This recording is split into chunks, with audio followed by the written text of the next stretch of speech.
I had a fatty strip on my liver when I let myself get out of shape and just was being Yeah. a fat ass. And I came back, and after I did that one contest prep where I got completely emaciated, the fatty strip was gone. Yeah, I'm sure there's no fat in your body anywhere. Yeah, it completely resolved. You just got to diet hard, at least once a year. That's what I tell all my clients, man. Once a year, you got to diet down hard, get lean. No perma bulking under my watch, at No. least. So this off season, I usually do a full blast and then just go straight into prep. I think it might have been beneficial keeping my food down a little bit and doing TRT this off season. I had a short break between shows, so it was only like 5 months, something like that. I don't know. I don't remember, 4 or 5 months. So long enough to kind of resensitize. Yeah, and I kind of played around with my diet a little bit. I was doing some intermittent fasting here and there. Like once a week, I would do a 24-hour fast to just kind of I have some GI issues. Right. Mm-hmm. And I feel like that really let my gut heal up and helped my insulin sensitivity. And I kept way leaner this off season. I started when I got a Dexa scan done at the start of prep. I was around 11% body fat, something like that. Wow. Yeah. That's good. I just had one done this week, and it was 6.4.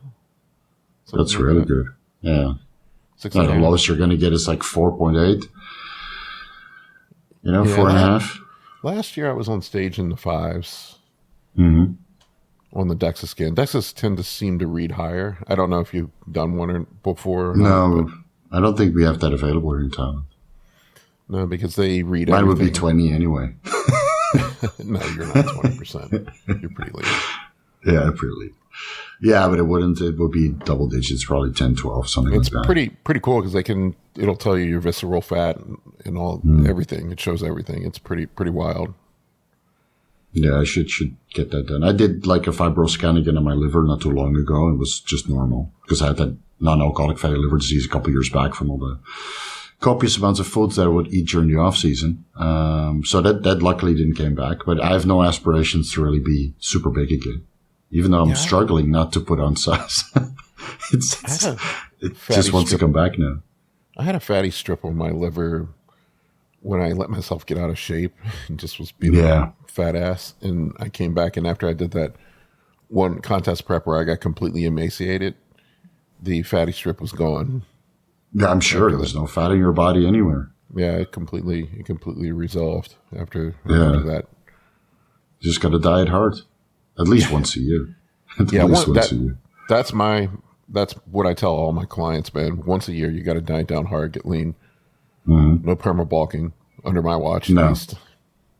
No, that's what I learned also. Like you can bulk for like 2 years, but then at one point the insulin sensitivity and issues with your liver just start to manifest, and you just have chronically elevated liver enzymes and triglycerides start to creep up. So yeah, that's my opinion also. 1 time per year you come off, or you do a low dose for 3 months, and 1 time per year you do a proper diet for a couple months. Yep. So you have 6 months left to really gain size. But that's usually enough. That's pretty much what I do. I've found for me an off-season blast somewhere around 20 weeks is kind of where I see the productive part of it being. That much past that, it's the things just stop working. It seems like. Yeah, agreed. And your body feels tired. You put on so much weight and size, and you need some time off from the gym. You can't keep grinding your gears, fucking kicking ass in the gym. Your joints start to hurt. And you get lethargic. Winded. Yeah, your cardiovascular health probably declines. Mm-hmm. It's just, I don't know. I don't think it's a good thing to go much further than that. And then usually what I'll do is just shift into a cut, and then, like you said, have a maintenance phase. It was interesting talking to Dean about pulling down to TRT, and I didn't consider this, and he has a theory about when you're blasting constantly and a lot of the organ stress that you see. Hopefully I'm not slaughtering this, but he was talking about how the pool of stem cells that you have in your body are mostly going to hypertrophy and not organ repair. That's why guys have this accumulation of organ stress.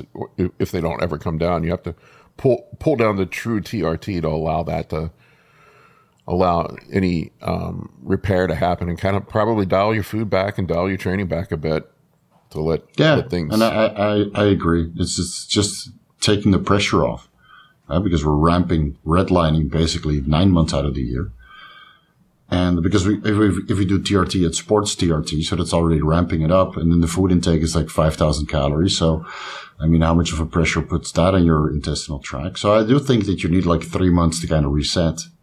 And if you can do longer, but for most guys, it's mentally tough because during those 3 months, they shrink and they're not there at that size yet where they get to maintain it. And even when they shrink down, that they're still happy with their body weight. I mean, I was off for a year, right?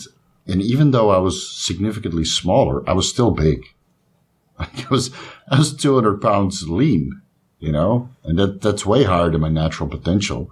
And when I posted pictures, people are like, what the fuck? It looks like you're on TRT, but it's just years of solidified muscle. And if you don't give up the lifestyle, besides the steroids, then most of it maintains. But most guys are just not at a point where they're willing to come off cycle and drop down to, you know, close to their absolute natural potential.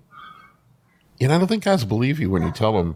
It's funny. It seems to be the guys that just don't have experience with this. They don't believe you that you can hang on to it. I was on 200 to 250 milligrams of testosterone this past off-season. I maintained 250 pounds, 255. Yeah. I mean, body composition wasn't good.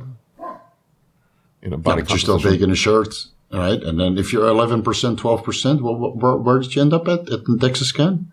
It was like 11 and some change, something like that. So that's super lean, you know. But it looks a little bit fluffy because you're in the off season and you're not taking the PEDs that makes you look better cosmetically because you're just running TRT. Then I know within 4 to 6 weeks you completely mutate. Obviously, when you get back on gear, you know. Well, you saw it. What happened to me after about 6 weeks of being back on? I blew up to about 265, and then I kind of backed down from there. It's the same would happen to me. I blew up to 100 kilos from 92 to 102, 105 some days. And then with better body composition, it got significantly leaner and a lot bigger. And then the funny thing is people that haven't seen you in a while or in the gym, they only see you when you're off or TRT. They're like, this guy looks okay. And then you go through the mutation and within 6 weeks, they're like, what the fuck is this guy doing? He must be on 5 grams of gear. No, I just reintroduced him again. I'm restoring my old size because it's daily changes. I still get daily changes when I get a pump. You go to the gym and people are like, what the hell's going on, dude? You're bigger than yesterday, right? But it's wild. I'm coming back into my own shape, my previous shape.